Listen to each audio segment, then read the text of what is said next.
este es un programa en el AVR, digamos en el ensamblador del AVR. Ahorita les explico rápidamente en qué consiste. Entonces ya sabemos, aquí tenemos nuestros, digamos, las instrucciones por default, ¿no? Creo que estas son las instrucciones por default que hay que poner. Nuestro archivo de cabecera que involucre el microcontrolador que estamos trabajando. Que bueno, pues todo empieza en la dirección 0. Y por aquí, digamos, un pequeño salto para darle cauce a nuestro proceso, ¿no? Para que, digamos, empiece de manera correcta nuestro proceso, ¿no? Se puede omitir, pero bueno, pues hay que dejarlo, ¿no? No pasa absolutamente nada. Y por aquí ya está la definición de la pila, ¿no? Recordemos que para la definición de la pila, bueno, pues seleccionamos la última dirección de memoria, ¿no? Ahora bien, ¿qué es lo que hace mi programa? ¿O qué es lo que intento hacer con este programa, ¿no? Básicamente lo que intento hacer es recorrer todas las direcciones de memoria de mi programa, ¿sí? Todas, y asignarle por ahí algún valor, ¿no? Entonces, pero bueno, antes de eso lo que hago es colocar las salidas del puerto B, todas en, digamos, configurar el puerto B para que todos los pines del puerto B actúen como salidas, ¿no? De ahí que yo le pongo aquí FF, es decir, todos en 1, y luego al puerto B le asigno ese valor FF, ¿no? Para que todos queden en 1 y por lo tanto los pines del puerto B sean salidas, ¿no? Apago los bits, es decir, mando un 0, ¿no? Es decir, apago todos los bits del puerto B, ¿no? Y por aquí ya inicializamos el puntero X, ¿no? Recordemos que la primera dirección de memoria pues es la 0060 y déjenme llamarle puntero, y le voy a llamar puntero porque en efecto es un apuntador que pues me va a direccionar o que me va a apuntar, si lo quieren ver así, a la dirección de memoria que yo le indique, ¿sale? Recuerden que el registro X se compone del registro 26 parte baja y del registro 26 parte alta. Entonces parte alta, registro 27 llevaría el 0, parte baja, registro 26 llevaría el 60, ¿no? Entonces, y bueno, aquí le pongo, en R17 le pongo el valor 55. ¿Por qué? Porque ese va a ser el dato que yo voy a almacenar en toda mi memoria, ¿no? Entonces, déjenme explicarlo con monitos. Lo que tengo, recuerden, la memoria de mi AVR empieza en la dirección 0060. ¿Sí? Por acá está la 0061, la 62, etcétera, etcétera, ¿no? Hasta llegar a la 045F, si no mal recuerdo, ¿sí? Por acá está la 045E, por acá está la 045D, etcétera, etcétera, ¿no? ¿Qué es lo que quiero hacer? Lo que quiero es recorrer todos los elementos de esa memoria, ¿sí? Cada una de las entradas de la memoria y colocar el número 55, ¿eh? Está en hexadecimal, ¿no? Es decir, colocar 01, 01, 01, 01, ¿no? Eso es lo que quiero colocar en todas las localidades o en cada una de las localidades de mi memoria, ¿no? Eso es lo que yo quiero hacer, ¿no? Entonces empiezo en la dirección 060 y noten algo, tengo que terminar hasta esta dirección, ¿no? O si lo quieren ver así, tengo que terminar hasta antes de la 0460, ¿no? La 0460 ya es una dirección de memoria que no es válida. No es que no sea válida, es válida. El problema es que ya no tengo más memoria, por lo tanto ahí no hay nada, ¿no? La dirección se vale, pero por desgracia ya no tengo ahí, digamos, hardware que me permita guardar o almacenar el dato, ¿no? Entonces eso es lo que quiero hacer, ¿no? Rellenar la memoria con estos dígitos, ¿no? Con esos símbolos, con esos unos y ceros, ¿no? Entonces de ahí que haya elegido que R17 tenga el valor 55. Aquí estoy utilizando la instrucción ST, que sería, digamos, el mnemónico de store. ¿Qué significa esto? Lo que va a hacer es, va a almacenar en la dirección contenida en X, va a almacenar el valor contenido en R17, que ya sabemos que es 55, ¿no? Entonces, X va a apuntar por ahí a algún lugar de la memoria, ¿sí? Y lo que hace STX, R17 es almacenar el valor 55, ¿sí? Nada más, eso es lo único que va a hacer, ¿no? ST por ahí tiene algunos modificadores para que de alguna manera se vaya incrementando X o también se vaya decrementando X. Por lo pronto no los vamos a usar, déjenme hacerlo por las piedritas, ¿sale?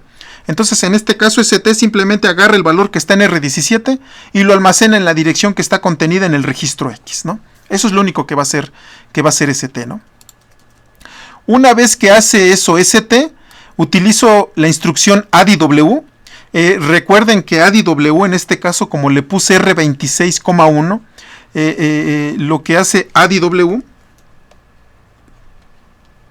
entonces ADW R26,1, lo que va a hacer es a la pareja de registros R27, R26, le va a sumar pues la misma pareja de registros más 1, ¿no? Eso es lo que va a estar haciendo ADW, ¿no? Ya sabemos que estos dos son X, por lo tanto, se traduce en que X va a ser igual a X más 1, ¿no? Eso es lo que estoy haciendo. ¿Para qué? Bueno, pues para posicionarme en la siguiente dirección de memoria, ¿no? Una vez que me posicione en la siguiente dirección de memoria, hago una comparación, ¿sale?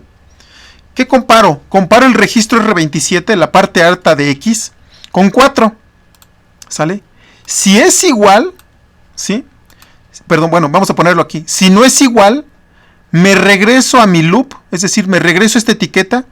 ¿Por qué? Porque lo que voy a hacer es ahora almacenar ese valor 55 en la siguiente instrucción, ¿sale? Pero si son iguales, continúo con la ejecución. ¿Por qué tengo que poner cuidado si son iguales? Bueno, pues hay que poner cuidado si son iguales porque es posible que ya esté yo en la última dirección de memoria, ¿sale? Entonces, como es posible, ahora tengo que comparar la parte alta, ¿no? Digo, la parte baja, perdón. Y ojo, noten que estoy utilizando no CP. CP es para comparar registros. CPI es para comparar un registro con un inmediato. Entonces, si son iguales, comparo R26 con 60. ¿Por qué comparo R26 con 60? Bueno, porque es posible que yo ya, después del incremento, haya llegado a la última dirección de memoria que ya no va a ser válida, ¿no? Entonces lo comparo con 60. Si no es igual, como dice aquí, BRNE, si no es igual, entonces continúo porque todavía no llego al final de la memoria. Pero si es igual, entonces continúo con la siguiente instrucción. Entonces enciendo todos los bits del puerto B, ¿sí? Esto es lo que hace. Y después me quedo aquí dando vueltas en un ciclo sin fin. Entonces noten que lo que hace este pequeño programita nuevamente es colocar en mi memoria de datos, ojo, mi memoria de datos de mi ABR, colocarle puros unos, puros ceros, ¿no? Es decir, el 55, ¿no? Los unos y los ceros intercalados. No sé si tengan alguna pregunta. Entonces ya lo compilé, no tuvo ningún error, ¿no? La siguiente parte sería pues simularlo. Ya aquí tengo preparado todo, digamos. Déjenme cargarlo. Se llama, si no mal recuerdo, prueba o tarea 1. De hecho es el simulador que estoy utilizando para sus tareas. Ahorita les indico qué es esto. Encontré algo interesante que yo no había considerado y ahorita les indico qué es eso. Entonces, pues cargo el firmware, en este caso el programa, ¿no? Ya aquí lo tengo, recorre mem. Entonces ya está cargado y lo siguiente es ejecutarlo, ¿no? Pero si se fijan, actuó muy rápido, ¿no? El problema es que, bueno, pues imagínense, está trabajando a 16 millones de instrucciones por segundo, ¿no? Entonces, pues quiere decir que la operación muy probablemente se la haya aventado, pues no sé, tal vez en medio segundo o menos, ¿no? De ahí que ni siquiera me haya dado oportunidad de ver cómo los LEDs estaban en un principio apagados. Pasa un tiempo o un periodo de tiempo y de repente pum, se encienden, ¿no? Entonces, bueno, ni modo. Lo hace muy rápido, pero créanme, lo está haciendo, ¿no? No sé si pueda yo, digamos, bajar la velocidad del reloj aquí en propiedades. Déjenme ver si le puedo poner un megahertz, a ver si eso... caray, 1 megahertz, sí, déjenme ponerlo. Y bueno, creo que lo hizo ligeramente más lento, ¿no? Déjenme ver si le puedo poner 0.5 a la mitad, ¿no? Déjenme detenerlo y volverlo a ejecutar. Y pues sí, ¿no? Se ve como que ahora ya lo hace un poquito más lento. Déjenme ponerle 0.1. Sí lo aceptó 0.5. Entonces déjenme ponerle 0.1. 0.1. Ay, carambas. Entonces 0.1. Entonces de esa manera ustedes podrían, digamos, ver que realmente su programa lo está haciendo bien sin necesidad de estarle poniendo delays. Nada más una advertencia, si esto lo estuviéramos haciendo físicamente, pues sería un poco complicado porque tendríamos que buscar el reloj que corre esa velocidad, ¿no? Pero bueno, aquí estamos simulando y ya saben que en la simulación pues todo se vale, ¿no? Entonces vean cómo sí se pudo, ¿no? Lo hace un poquito más lento, ¿no? Entonces tal vez la solución va a tener que ser pues modificando el reloj. Caray, aquí déjenme darle... Ahí está, eliminar. Ay, caray, no quería eliminar todo eso. Déjenme detener la simulación y volver a...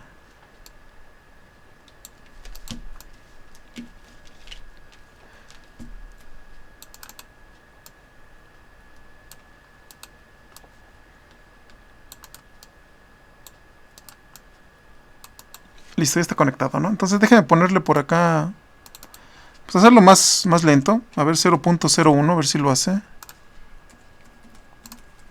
Entonces ejecutarlo. Y sí, ¿no? Ya se ve claramente que bueno, algo hace, no sabemos si lo hizo correctamente, ¿no? Algo hace y después enciende sus LEDs, ¿no? Ahora bien,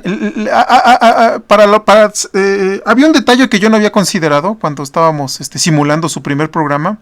Si le doy clic aquí al LED, noten que por aquí da algunas información, algunas instrucciones, ¿sí? Y si ustedes le leen por acá, déjenme ver, por aquí lo leí.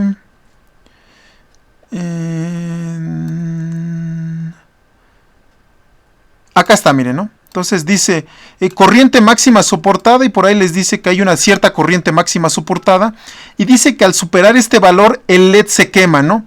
Y si el valor es grande, ¿no? El LED lo que hace es que parpadea. Por eso es que en alguno de sus soluciones como que el LED parpadeaba, ¿no? Así de manera extraña, ¿no? Y parpadea porque hace falta una resistencia. Pensé que el simulador de forma automática ya involucraba, digamos, una resistencia. Pero por lo que veo no. Entonces, si lo hiciéramos nuevamente esto físicamente, nosotros tendríamos que colocar a cada uno de estos LEDs una resistencia. En este caso, la resistencia puede ser de 150 ohms o puede ser de 220 ohms o de 200 ohms, ¿no? Con una resistencia de este tamaño es más que suficiente. ¿Para qué se coloca una resistencia? Las resistencias básicamente lo que hacen es evitar que toda la corriente fluya en el LED, ¿no? Y de esa manera se evita que el LED, digamos ya físicamente, se evita que el LED se queme, ¿no? Y bueno, aquí lo que puse fue, digamos, un arreglo de resistencias. Entonces lo que tengo aquí son 8 resistencias, cada una de 150 ohms, ¿no? Y de esa manera, pues yo puedo evitar que el LED se quema, ¿no? Nuevamente, yo pensé que en el simulador, pues no era necesario las resistencias, que internamente ya cada elemento, digamos, poseía una resistencia, pero no. Hay que colocarlo de forma explícita, ¿no?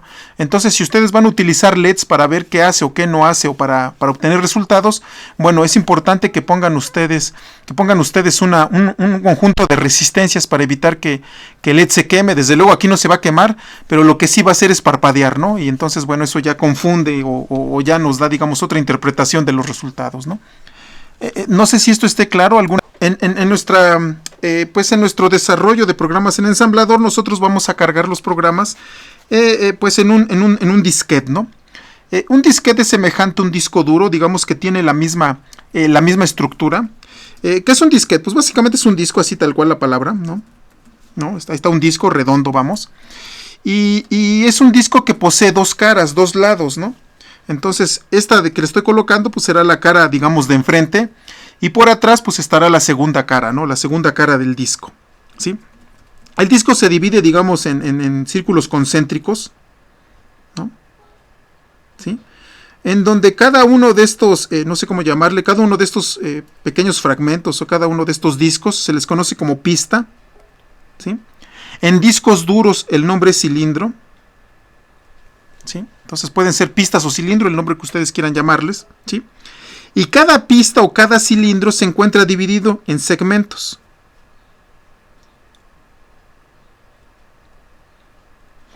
El tamaño del segmento puede variar en un disco duro, pero en un disquete el segmento es de 512. ¿Cuántas pistas tenemos? También va a depender, en un disco duro va a depender del tamaño, pero en un disquete o en el disquete que nosotros vamos a manejar tenemos 80 pistas u 80 cilindros, ¿no? ¿Cuántos lados o cuántas caras del disco? Tenemos 2 lados. En un disco duro podemos tener 4, en un disco duro podemos tener 8, en un disco duro podemos tener 6, ¿no? ¿Por qué podemos tener 4? Bueno, porque en un disco duro tendríamos 2 discos en realidad. ¿Por qué podemos tener 6? Bueno, porque podemos tener 3 discos, ¿no? Ahora bien, si tenemos 2 lados, en cada uno tenemos 80 pistas, 80 cilindros. Eso quiere decir que en total tendríamos, claro, y tenemos, ¿cuántos segmentos, no? ¿Y cuántos segmentos tenemos?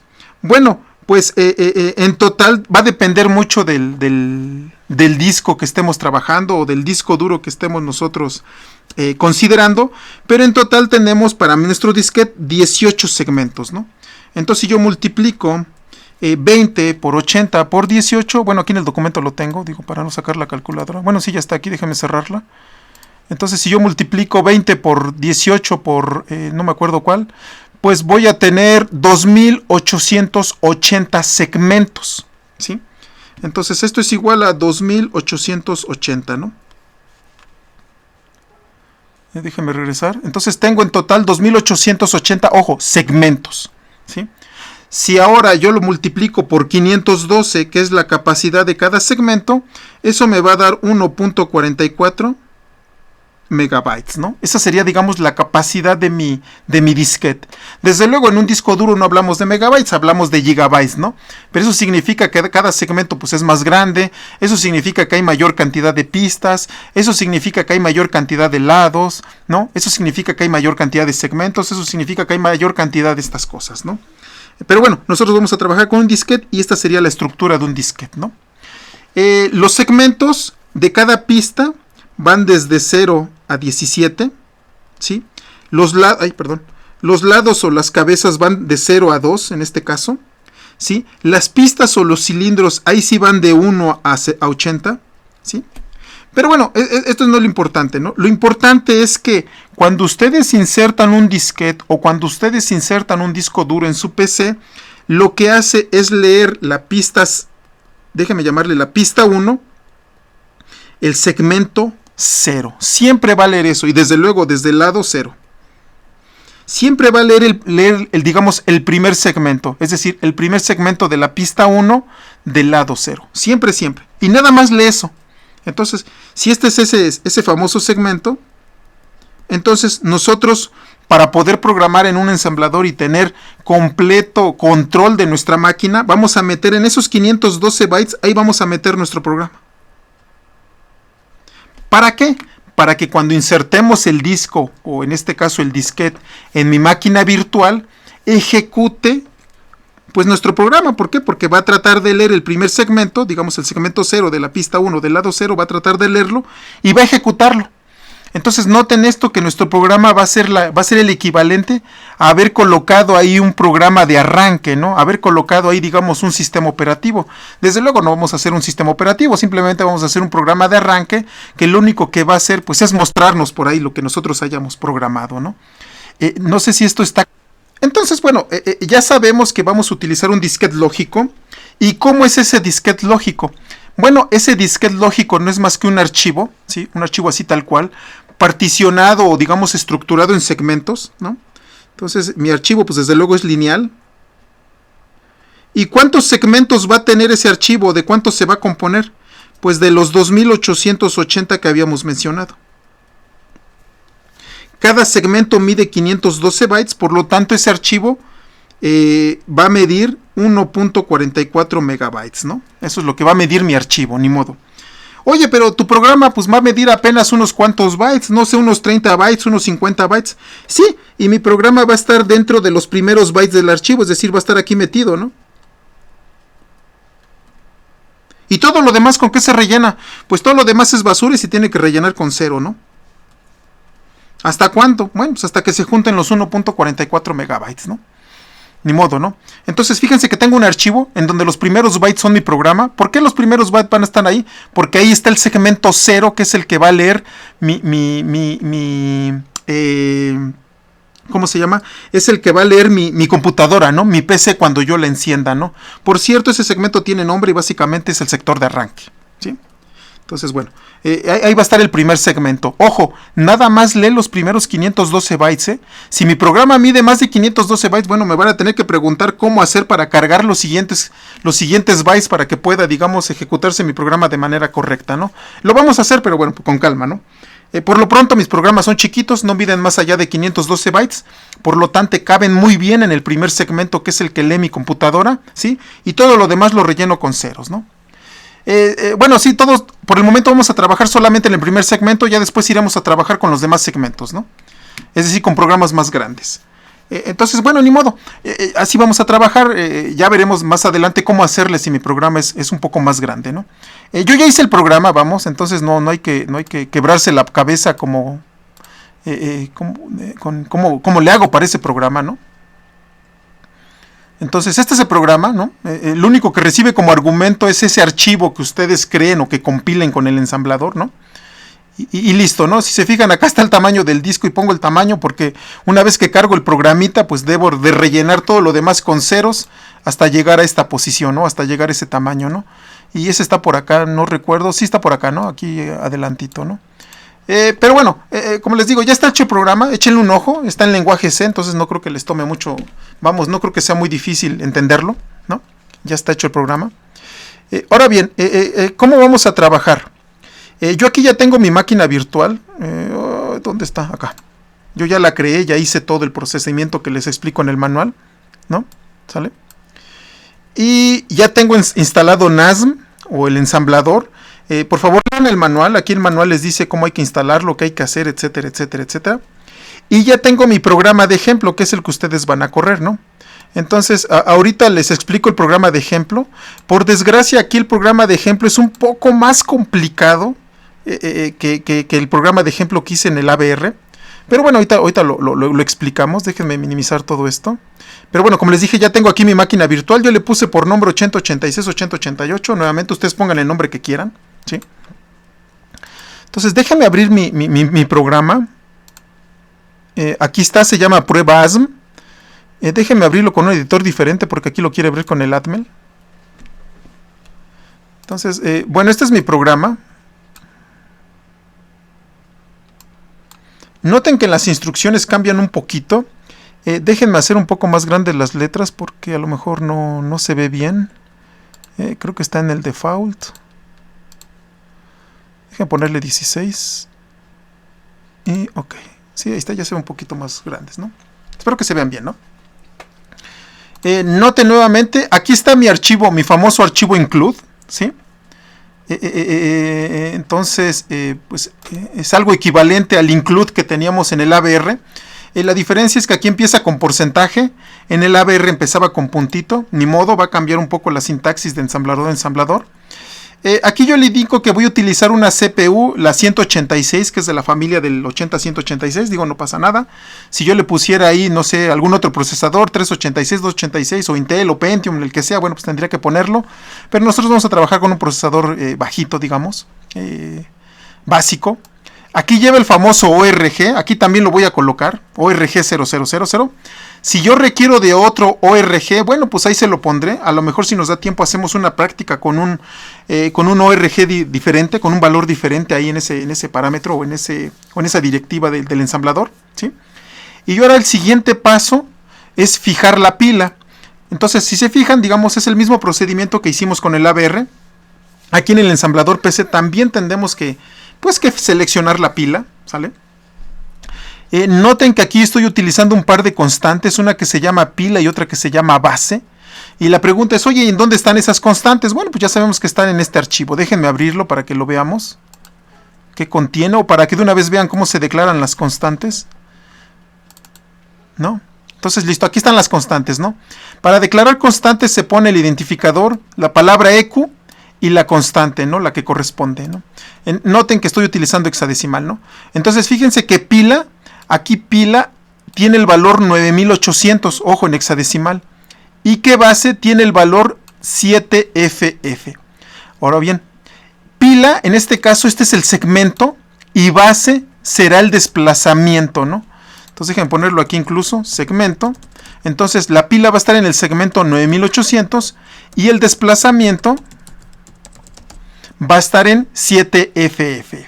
Bueno, pues hagamos la operación, creo que valdría la pena para determinar cuál es la dirección física que le estoy otorgando, ¿no?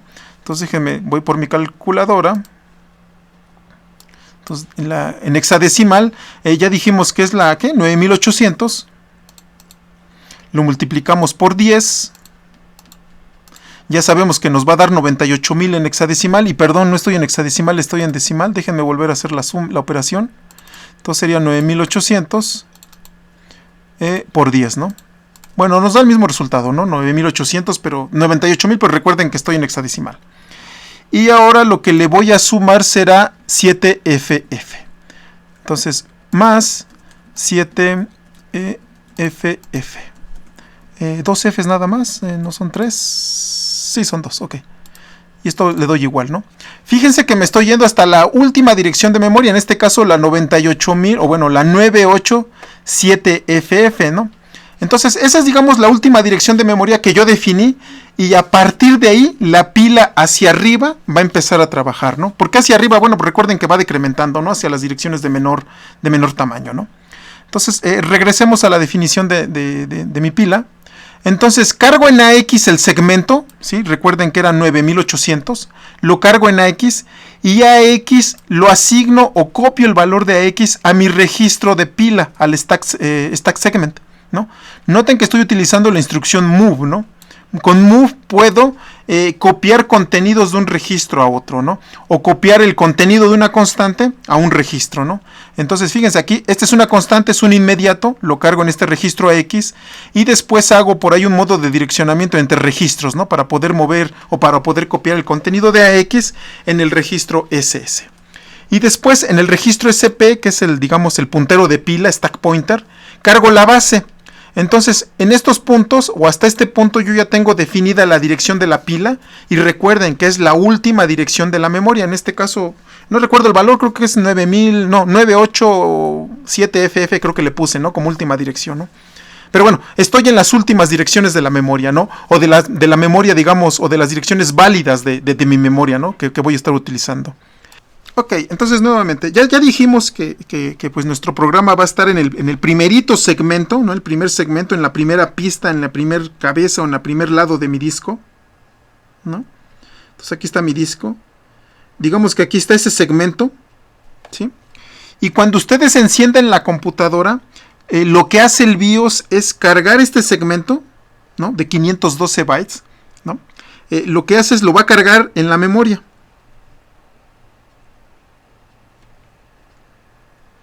Entonces lo carga y lo deposita en algún lugar de la memoria. Ese segmento lo coloca ahí, ¿no? Entonces aquí tengo esos 512 bytes. Entonces la primera pregunta que me surgiría, ok, bueno, ya sé que lo coloca ahí en los 512 bytes. Pregunta, ¿en qué dirección de memoria lo coloca? Tiene respuesta, ¿sí? Pero muchas veces depende del fabricante de la PC. Entonces, en principio, podríamos decir que se desconoce cuál es la dirección de memoria en donde va a estar cargado ese 512 bytes, ¿sí? Entonces, puede estar cargada en la dirección, por poner un ejemplo, 977, o en la dirección C800, o en la dirección 500, en la dirección 10, no se sabe exactamente en qué dirección de memoria está cargada, ¿no? Desde luego, yo aquí estoy poniendo direcciones físicas. Yo lo que necesito pues es la dirección lógica, ¿no? ¿En qué segmento, ¿sí?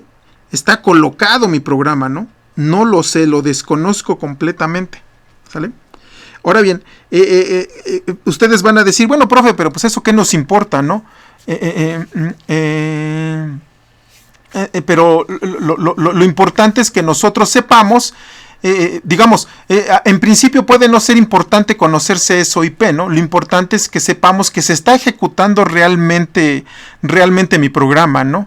Déjenme nuevamente. Entonces, yo lo que necesito conocer en principio es en qué segmento y en qué dirección IP, o sea, en qué desplazamiento, a partir de qué dirección lógica se empieza a ejecutar mi programa. Y nuevamente, podría ser algo no importante, ¿no? Por ejemplo, esa pregunta no nos la hicimos en el ABR, ¿sí? Pero por desgracia aquí sí nos la tenemos que hacer. Y la razón es la siguiente. En un ABR, tanto datos como código están separados en dos memorias diferentes. En una memoria tengo códigos y en otra memoria tengo datos. Por lo tanto, yo en principio o a priori yo sé de manera exacta en dónde están mis datos. ¿Por qué? Porque ya sé que están en una memoria aparte de código o diferente de la memoria de código, y por lo tanto yo podría definir exactamente qué direcciones estoy ocupando para mis datos, ¿no? Vamos, tengo control sobre las direcciones de mis datos. Pero aquí Aquí, por desgracia, se maneja un modelo von Neumann en donde tanto datos como códigos están mezclados, ¿sí? Es decir, mi programa está aquí y ni modo, dentro de mi mismo programa, por acá en alguna región están los datos. La pregunta es, oye, pero ¿en qué región o en qué dirección están los datos? Pues la respuesta es no lo sé, porque no sé en qué dirección de memoria, ¿sí? En qué dirección de memoria está colocado nuestro programa. Si yo supiera en qué dirección de memoria está colocado nuestro programa, bueno, pues entonces fíjense que yo ya pudiera saber en qué registro DS y en qué registro BX, por ejemplo, para direccionar mis datos, yo ya sabría qué valores asignarle. Pero como no sé en qué registro, como no sé en qué segmento de código o en qué desplazamiento para mi código está mi programa, por lo tanto no sé en dónde están mis datos. No sé si esto se entiende, este es el motivo o la razón. Nuevamente, así es como yo defino una cadena, ¿sí? Coloco una etiqueta, ¿sale? Entre comillas voy a colocar el contenido de la cadena. Si quiero colocar más símbolos o más elementos, desde luego que estén pegados a esa cadena, yo tendría que colocar una coma y los demás elementos. En este caso el siguiente elemento es el 0. ¿Por qué el 0? Bueno, porque he definido que el fin de cadena pues se marque a través del símbolo 0, ¿no? En el ensamblador, digamos, común y corriente, o en el ensamblador, digamos, que se podría utilizar, el símbolo que se utiliza para fin de cadena comúnmente es el signo de pesos, ¿no? Y se utiliza el signo de pesos porque ya hay procedimientos, digamos, ya hay bibliotecas, ¿no? Que contienen funciones y procedimientos que utilizan ese símbolo para determinar el fin de una cadena, ¿no? Nosotros no vamos a usar esas bibliotecas. Si las necesitamos, ni modo, las tendremos que construir, ¿sí? Y como no las vamos a usar, bueno, pues yo defino que el fin de cadena sea a través del 0, ¿no? Del símbolo 0, del número 0. No sé si tengan algún... Entonces, esta es la manera en la que podemos, digamos, copiar el contenido del registro CS al registro DS, al registro ES, y se hace a través de un intermediario, en este caso a través del registro AX. Y aquí me equivoqué, ¿no? Listo.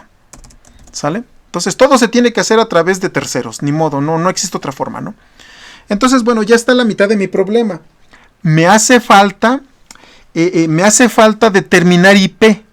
IP es un registro y no tengo acceso a ese registro a menos que sea a través de un método, digamos, indirecto. ¿Cómo le voy a hacer? Voy a crear pues un procedimiento que se llama saber IP. Vámonos al procedimiento, está acá abajo, ¿no? Saber IP. Y fíjense que aquí utilizo yo pues utilizo como que la pila, ¿no? Fíjense que estoy utilizando SP y BP, ¿no? Estoy utilizando, digamos, de alguna manera, pues la pila, ¿no? Entonces, déjeme poner un diagramita para que veamos cómo funciona la pila, ¿sí? Entonces, ya dijimos que vamos a estar en la última dirección de memoria.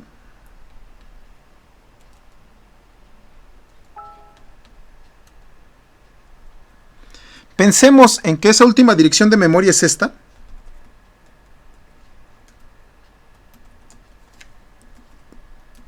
Voy a poner la dirección lógica.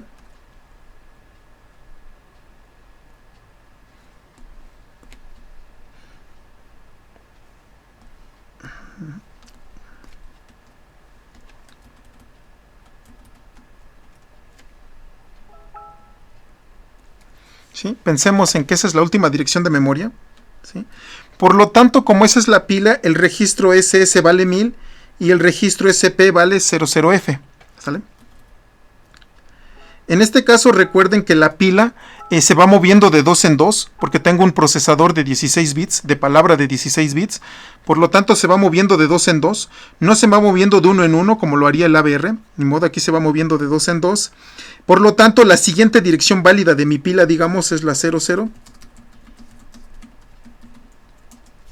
¿no? Esa sería la siguiente dirección, digamos, válida, ¿sale? ¿Qué es lo que sucede cuando ocurre un call?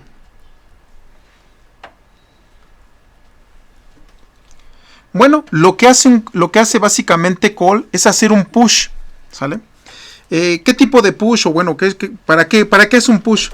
Bueno, lo que hace primero es guardar el segmento de código CS, ¿sale? Entonces, ¿cuál es el procedimiento del push? Si SS y SP están parados aquí, los resta en 2 Es decir, me paso aquí y guardo CS. ¿Sí? Después, vuelve a guardar, pero ahora IP. Vuelve a hacer otro push, es decir, resta 2 y guarda IP en la dirección. ¿Sí? Eso es lo que hace la pila. Ahora bien, ¿por qué va a guardarse ese IP? Bueno, los tiene que guardar porque se supone que alguien hizo un llamado, un procedimiento, ¿sí? Y es necesario guardar esta información para cuando regresemos después de la ejecución del procedimiento, ¿sale? Entonces es necesario guardar estos dos.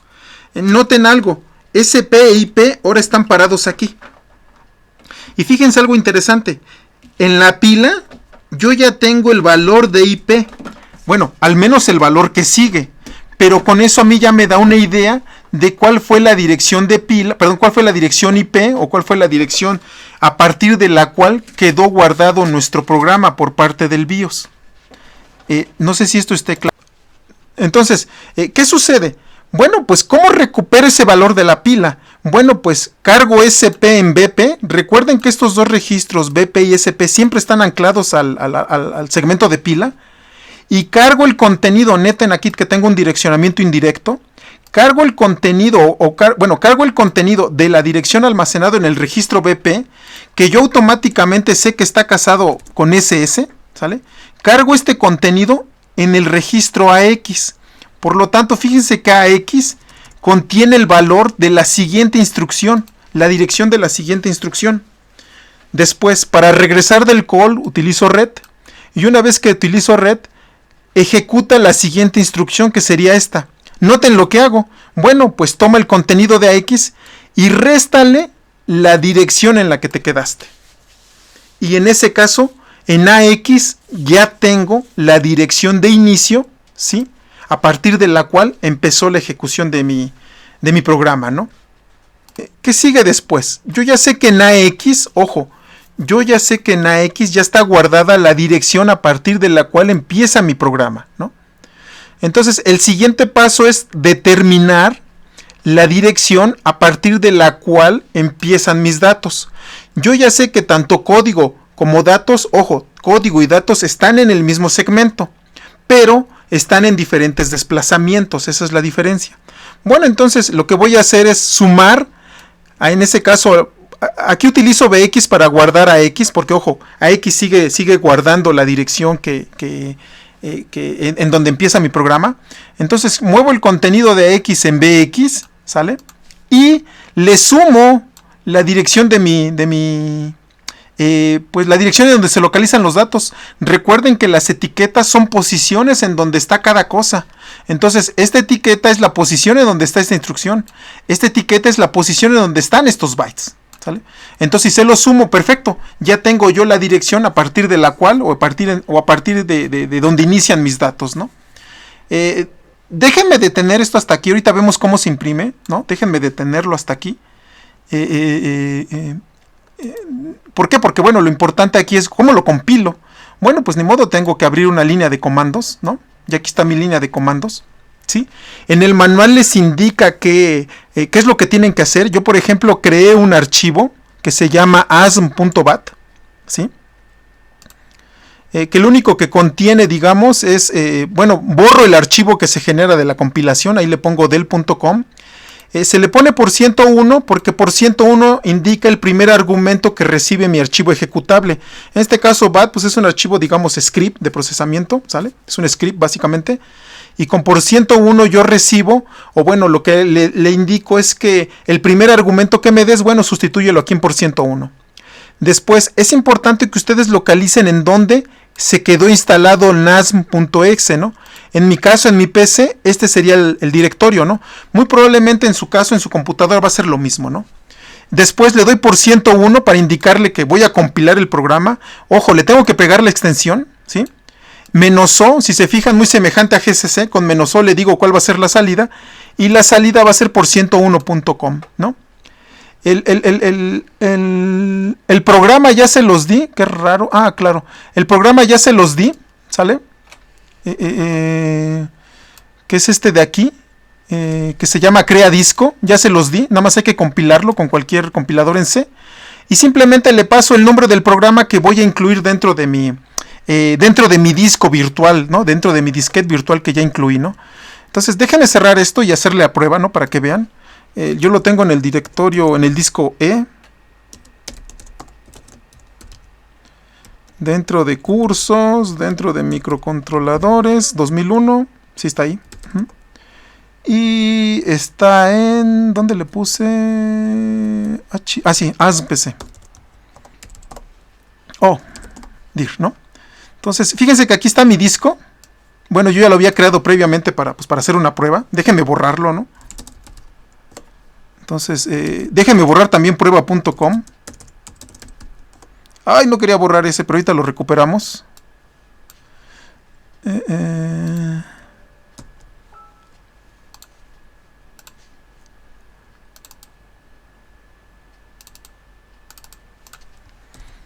Listo, aquí no pasó nada. Entonces, ya lo recuperamos. Quiero borrar el .com. Sí, es que Windows hace algo... hace un intento de lo que hace Linux, pero muy mal, ¿no? Pero bueno, ni modo. Entonces, ahí está. Ya borré ese .com. ¿Sale? Y ya aquí ya está mi programa Crea Disco. Digamos que esto es todo lo que necesito para poder, digamos, trabajar, ¿no? Entonces, aquí tengo mi archivo de procesamiento por lotes. Entonces ya nomás tecleo ASM, así se llama el archivo, ASM.bat. Y el archivo que quiero compilar, que en este caso es prueba, ¿no? Pero solamente el nombre, ¿no? Entonces, listo, ¿no? Ya lo compiló, ¿no? Aquí me dijo que no se pudo encontrar el .com porque recuerden que la primera instrucción era borrar .com, pero yo ya lo había borrado previamente, ¿no? Entonces, si le digo dir, aquí está mi disco, digamos, virtual, ¿sale? Que es el que voy a utilizar con mi máquina virtual, ¿no? Entonces, por aquí ya estaba mi maquinita virtual. Entonces, me voy a configuración, ¿sale? Y en almacenamiento le tengo que indicar cuál va a ser el disco que voy yo a cargar en este caso, ¿no? Entonces, caray, ¿por qué no me permite cargarle el disco? ¿Está ejecutándose? No se está ejecutándose.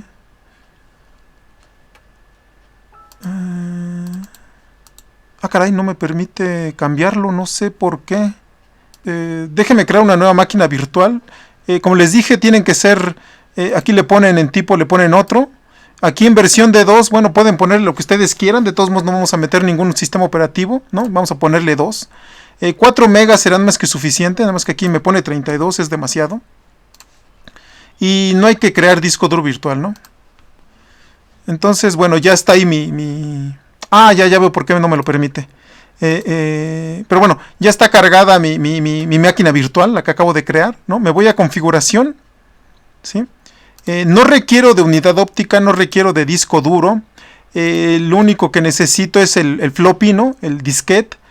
No requiero de red, de puerto serie, no requiero de red, no requiero de puerto serie, no requiero de puertos USB, nada de eso vamos a programar. Eso ya, digamos, sería un curso más avanzado. Se puede, pero bueno, no es el momento de hacerlo. Y de almacenamiento simplemente selecciono el archivo, ¿no? Busco en dónde lo tengo, en este caso pues lo encontré de manera rápida y cargo este archivo DSK. Entonces ya lo cargué, le digo aceptar y pues el siguiente paso sería iniciar, ¿no? Déjenme ejecutarlo para que vean qué es lo que hace. Desde luego creo que ya se dan una idea, va a poner hola mundo, ¿no? Lo interesante es que no tengo que estar cambiando el disco. Entonces ya una vez que lo cargué, ese disco queda ahí para siempre. Y eso es lo único que hace, ¿no? Pone en pantalla hola mundo, ¿no? Entonces todo eso lo tuve que hacer. O sea, noten, digamos, la complejidad y el porqué de los lenguajes de alto nivel, ¿no? Todo eso lo tuve que hacer simplemente para poder, digamos, imprimir la cadena hola mundo, ¿no? Y no he terminado porque no he dicho cómo se imprime la cadena, ¿no? Pero bueno, ni modo, o sea, al menos ya expliqué algunos pasos que se tienen que hacer para poder imprimir la cadena. No sé si tengan alguna duda, alguna pregunta de esto. ¿Dudas, comentarios?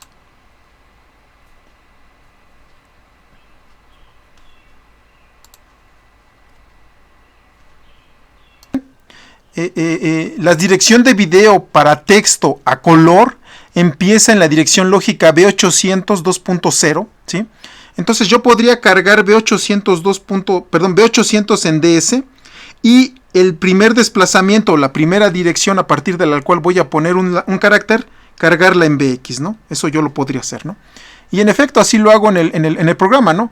Recuerden que video es una constante que vale B800, lo cargo en AX y de AX a DS, ¿sale? Ahora bien, aquí en este programa, por lo que estoy viendo, no, está bien, perfecto. Después estoy cargando en el registro SI, le cargo 0, ¿sí? Si se fijan, aquí puse dos instrucciones que son exactamente lo mismo, es decir, cargar SI con el valor 0 o darle X horas CI equivale a borrarlo, equivale a poner todos sus bits a 0.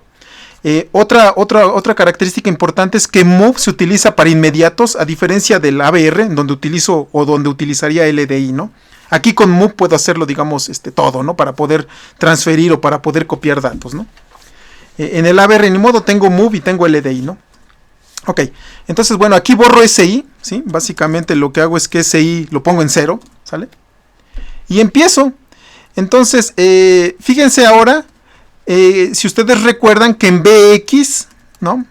En BX quedó direccionado el primer byte de mi cadena que voy a imprimir. ¿Qué es lo que hago? Muevo ese primer byte, aquí le estoy dando de forma explícita la dirección, muevo ese primer byte a DL, incremento BX y luego ese byte que está contenido en DL lo mando a la dirección SI, ¿no? Entonces, ¿qué es lo que estoy haciendo con esas instrucciones? Bueno, lo que estoy haciendo con esas instrucciones es lo siguiente.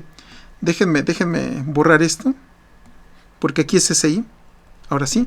Lo que estoy haciendo es moviendo el contenido de ES2.BX, moviendo este contenido, bueno, copiando es la palabra correcta, ¿no? Copiando el contenido de esta dirección lógica a esta dirección lógica. Entonces, aquí estoy apuntando al video, a la dirección de memoria o la región de memoria donde están mis videos, mi área para escribir texto en la pantalla, ¿sí? Y esta es la dirección de memoria en donde está el mensaje, ¿sí? Entonces, cada byte de aquí lo estoy desplazando acá, ¿sale? Pero, ojo, recuerden que en la memoria de video se ocupan 2 bytes para cada carácter, ¿no? Entonces, en el primer byte va el carácter, por ejemplo la H, y en el segundo byte van las propiedades, lo que sería el color de letra, el color de fondo. Después, en el siguiente pareja de bytes yo pondría la O, recuérdense que voy a imprimir Hola Mundo, y aquí irían sus propiedades. Después, en el siguiente byte va la L, y aquí van sus propiedades, etcétera, etcétera, etcétera, ¿no? Entonces, déjenme regresar al código. ¿Qué es lo que hago? Incremento SI. ¿Por qué lo vas a incrementar? Ah, porque fíjate que ahora voy a colocar sus propiedades. Y las propiedades que voy a colocar es 1F, ¿no? El primer bit. Ahora bien, ¿cómo es el formato aquí de los colores? Entonces, el formato de los colores es el siguiente, ¿no? Cada byte se divide en 8 bits. Bueno, cada byte contiene 8 bits. Y ese byte lo divido en... Déjame ocupar otra hoja. Entonces, cada byte de propiedades se divide en 2, ¿sale? En 2 bloquecitos de 4 bits. De tal manera que estos 4 bits corresponden al color de letra y estos 4 bits al color de fondo. Si se fijan, le puse de color de letra, perdón, está al revés, es color, perdón. Es de primero color de letra y, no, color de fondo, y ahora sí, y color de letra, ¿no? Creo que sí estaba bien. Bueno, de color de letra le puse F, que equivale al color blanco, y de color de fondo le puse 1, que equivale al color azul, ¿no? De ahí, si recuerdan ustedes, teníamos letras blancas en fondo azul, ¿no? Pero ojo, el color de fondo y el color de letra solamente afecta al carácter, no a toda la pantalla, ¿no? Entonces, ya le pongo aquí el color de fondo, ¿sale? El color de letra, el color de fondo. Incremento SI. Y fíjense qué voy a hacer ahora. Voy a comparar DL con 0, ¿sale? ¿Por qué voy a comparar DL con 0? Porque voy a seguir en el ciclo hasta que encuentre este 0. Una vez que encuentre ese 0, significa que hasta ahí termino de imprimir mi cadena, ¿no? Entonces, si se fijan, si no he llegado al fin, es decir, si DL no es fin, la instrucción aquí de comparación, en lugar de ser CP, bueno, CPI, que como lo sería en el ATMEL, aquí es CMP, aquí estoy comparando con un inmediato, ¿sale? Si es igual, me voy al sinfín, es decir, me quedo dando vueltas ya sin hacer nada, pero si no es igual, comparo SI con 4000. ¿Por qué lo voy a comparar con 4000? Bueno, pues para saber si ya llegué hasta el final de mi pantalla, ¿no? Desde luego, como no voy a llegar al final de mi pantalla, dado que es una cadena pequeña, pues me regreso otra vez a mi ciclo for, ¿no? El que está aquí arriba, y empiezo a imprimir el siguiente carácter, ¿no? Y así me sigo imprimiendo carácter por carácter, ¿no? Así hasta llegar pues a una de dos, o hasta que llegue al 0, o hasta que llegue al 4000, ¿no? A la última dirección de memoria de video de 4000, ¿no? Ahora bien, ¿por qué son 4000? Recuerden que en la pantalla, ¿no? Pues en la pantalla de texto, tengo 25 renglones por 80 columnas, ¿no? Y eso si lo multiplican me da 2000, pero recuerden que cada carácter ocupa un byte más, por lo tanto lo tengo que multiplicar por 2, y eso me da 4000, ¿no? En este caso, en mi ensamblador, puse 4000 en base 10, ¿no? Si fuera en hexadecimal, lo hubiera tengo que poner un H, ¿no? Pero ojo, estamos trabajando aquí. Digamos que, ni modo, a veces voy a mezclar números en decimal y números en hexadecimal, ¿no? Entonces, en conclusión, vamos, este es mi print. Un print muy primitivo, pero que de alguna manera me permite imprimir cadenas de texto, ¿no? No sé si tengan